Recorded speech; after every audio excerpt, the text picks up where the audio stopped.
Geneva में Iran America के बीच दूसरे दौर की वार्ता खत्म हो चुकी है। 4 घंटे तक चली इस वार्ता में यूरेनियम संवर्धन पर कोई ठोस नतीजा नहीं निकल सका है।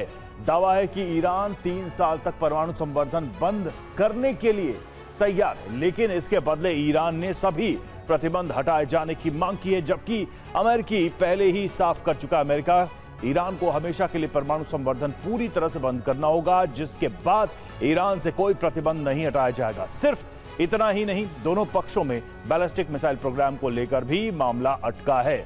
इस बीच दावा है कि ट्रंप अब ईरान को और वक्त देने के पक्ष में नहीं है, यानी जेनेवा मंथन के बाद अरब में तबाही की आशंका बेहद बढ़ चुकी है। वार्ता में ईरान की तरफ से अब्बास अरागची शामिल हुए, वहीं ट्रंप के विशेष दूत स्टीव विटकॉफ और उनके दामाद जेरेड कुशनर मौजूद थे। ओमान के विदेश मंत्री बद्र बिन हमद की मध्यस्थता में परमाणु कार्यक्रम पर बातचीत के लिए ईरान तैयार हो गया, जबकि बैलिस्टिक मिसाइल कार्यक्रम पर बातचीत से साफ इनकार कर दिया।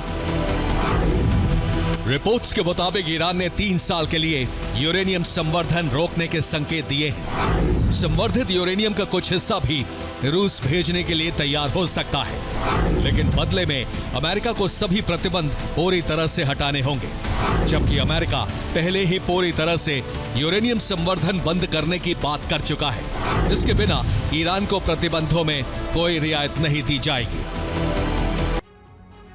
बीती रात ब्रिटेन के लेकिन हीथ बेस से अमेरिका के 18 F-35 फाइटर जेट और 2 KC-135 रिफ्यूलिंग टैंकर ने उड़ान भरी, लेकिन आसमान में पहुंचने के बाद यूरोप के अलग अलग हिस्सों में करीब 8 KC-135 रिफ्यूलिंग टैंकर इस बेड़े के साथ शामिल हो गए।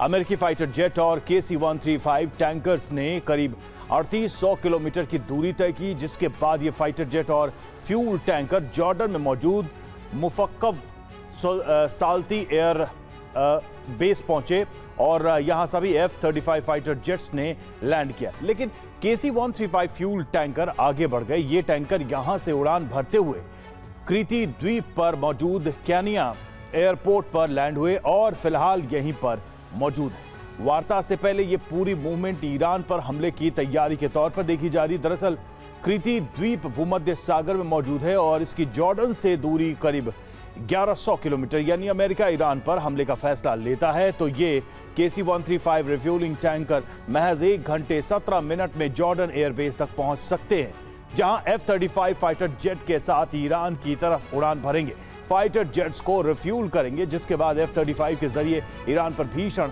हमले होंगे। इसमें किसी देश की नौसैनिक घेराबंदी की जाती है, उसके तटों के आसपास सेना की तैनाती की जाती है और लगातार हमले का डर दिखाकर शर्तें मनवाने की कोशिश होती है, ठीक वैसे ही जैसे फिलहाल राष्ट्रपति डोनाल्ड ट्रंप कर रहे हैं। अमेरिकी इतिहास में इसे बिग स्टिक डिप्लोमेसी भी कहा जाता है। और दावा है कि USS अब्राहम लिंकन ओमान के पास मौजूद है। इसकी ईरानी तट से दूरी करीब 700 किलोमीटर बताई जा रही है।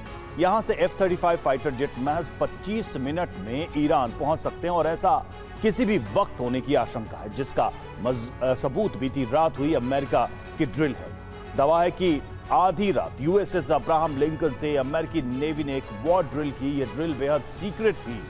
एयरक्राफ्ट कैरियर के टैक से कई EA-18 और F-35 फाइटर जेट ने उड़ान भरी और रात के वक्त डमी टारगेट्स पर निशाना बनाने का अभ्यास किया।